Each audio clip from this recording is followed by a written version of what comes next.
Well, Sentio is an ethically based asset manager that is focused on delivering superior risk-adjusted returns for their clients, regardless of market conditions. So, for more info on their Sharia investment products, visit their website, which is sentiocapital.com. So it's sentio-capital.com, and start saving towards your investment goals today. Sentio Capital Management, invest for good. Sentio Capital Management is an authorized financial services provider. Okay, let's get to what's happening in KZN. It's been a disastrous last few days. I mean, the images, the pictures, the videos, the sound bites, the voice notes, and of course the direct testimony from people, their family and friends in that region is just horrific, and it just shows you how humankind is so vulnerable to the type of disasters, natural disasters that afflict regions. I mean, often it doesn't afflict us. I think South Africa may have among the lowest major losses of with regard to natural disasters in the world, but when it comes, really knocks us and devastates us completely. So yesterday we spoke extensively to different welfare and relief organizations about what they're doing, and also got some testimony from people affected directly. I'm looking at Sister Aisha and her looking for her daughter, for example, with just the torch of her mobile phone light, in the darkness, and just hoping to find it. It is just such a sad story, but thank goodness that they're all fine. But others, as we know, not so lucky. 306 or so, and counting the amount of people who've died in the last couple of days, and talk of another storm perhaps coming up over the weekend. So we thought, let's get a high-level view of what's going on in KZN right now. And my guest is Robert Mckenzie, who is from KZN EMS, Emergency Medical Services. And we thought, let's find out, what they're up to in terms of understanding, particularly now that the region itself, right, has been now declared a national disaster area, provincially, that is. So, Robert, appreciate your time. Thanks for joining us. Good morning. Thank you. So let's talk about, I want to get a high level view, and the question to you is, do we have infrastructure breakdown in KZN, Durban, in that entire region as it stands? Yeah, so the infrastructure is severely affected, especially the roads, and there are several buildings which have been severely affected. But just to focus on the roads, there are many roads that have been completely washed away. There's nothing left of the road. You just get to a point where the car stops and there's a massive gap, and about 30 meters later the road continues again. It's a massive gap in between. So the infrastructure is severely affected, especially the roads. The roads that were previously waterlogged, most of the water has drained away and the roads can be used again. But some of those roads might have structural damage, which is still being assessed. I know the Mhlali Bridge on the into North Coast is severely affected there. That bridge sustained damage, and vehicles and the road traffic inspector is having to let vehicles go via stop and go. The N2 southbound by the old airport is open again, and the N3 between Durban and Maritzburg is open. And I suppose it gets me to ask you two questions. One is, with this infrastructure breakdown, right, it must make it extremely difficult for those in distress to get out of the areas that they are distressed. It also makes it difficult for those who want to provide relief to get to those in distress. And the third one is those that are not directly involved in terms of direct difficulty to get on with the normal lives of getting the economy ticking, which is just as important. Yeah. So I can speak about your point number two about wanting to get into help to people.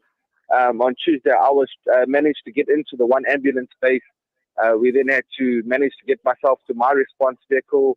We tried to get to several scenes, but we couldn't because the water was just gushing across the road.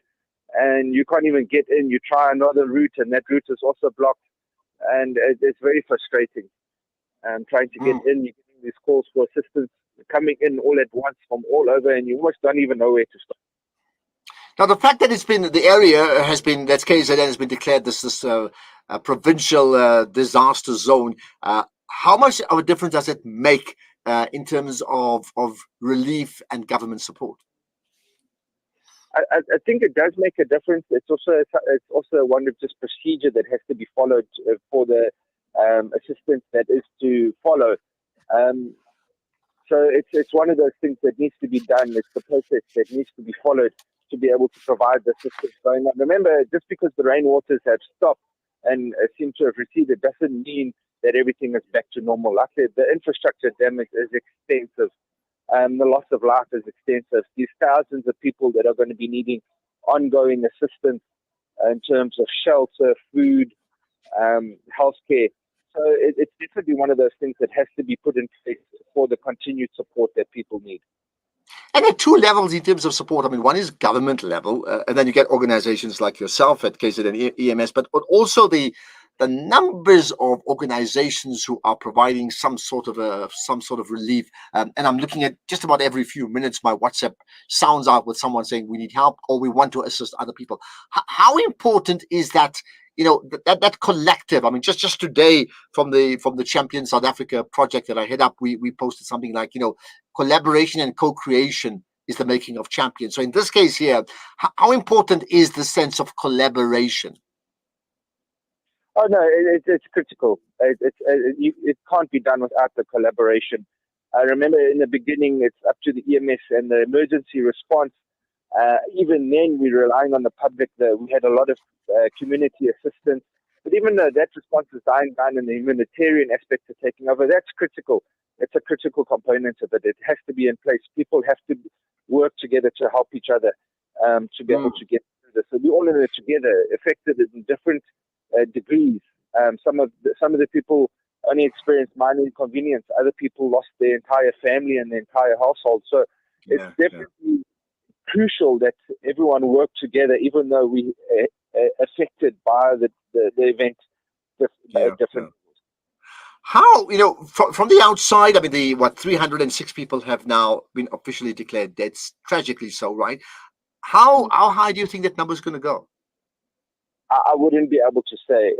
There are scenes where there are people still reported missing and haven't been located yet, and they're classed as missing at this stage. It's difficult to find. Remember, if a person gets washed away, the water is moving so fast that they can be swept kilometers downstream. And that's what makes it difficult for the rescuers to even try to find somewhere to start looking, especially considering the conditions that we're experiencing at the moment. Yeah. Do you have a sense of the morale of the people? I mean, is there a word you can describe, how people are feeling right now? Because I don't know. I don't get it. I'm not there. I can't empathize to any level with someone who's directly there. Mm-hmm. Yeah, well, obviously I can only speak from what I've seen myself, and what I've seen while being at ground level myself is that people are there. South Africans are fighters, and when there's a need, we get stuck in and help.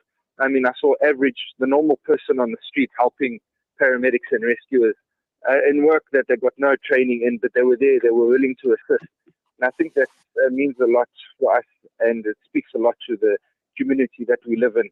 The community is definitely prepared to get involved and help, and I have to commend the people for doing so.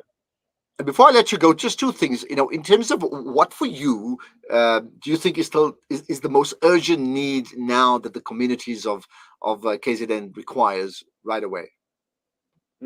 I think there is a need for shelter and also for ongoing assistance in terms of food. Especially, remember, some of the communities have been devastated. If they managed to get out of the area in time, they came back and there was nothing left of their houses. They got nothing. They got the shirts and the clothes that were on their back at the time. So those are the people that are most severely affected, and that's I think where a majority of the relief efforts are going to be concentrated. Yeah, and finally, yes, there are so many organizations. Thank goodness that South Africa has that, people just willing to come together and help. Right, of course, it needs funding and needs other support from other people. Right, do you know the problem for people like us in Gauteng? Who do you give to, and how do you know what's the best group to give to, considering I get a sense that it's not coordinated. I mean, there's no one central body coordinating that. Is that a strength or is that a weakness? It's a both. I think one of the things that is the problem is the devastation is so widespread. I mean, as much as eThekwini has been receiving a lot of the attention, Ugu district down south by Tepson was also severely ravaged and severe damage occurred. So there is a widespread need. So I'd say the people from afar who are wanting to contribute and help, they are the well-known NGOs that they can contact and contribute that via that means. I think that would be the safest at this stage. Yeah. Okay, let's leave it at that. Thank you for your time, Robert Mckenzie. Appreciate your input today, sort of a high-level overview of what's going on in KwaZulu-Natal, representing, in this case, EMS KZN, that is Emergency Medical Services. And again, further thoughts from eyewitness reports, if you have it, you can text us. You can definitely WhatsApp voice note us, because many people have got WhatsApp voice notes with them. If you can send it to us, we will gladly share that. 061 766 0355. And maybe that point at the end.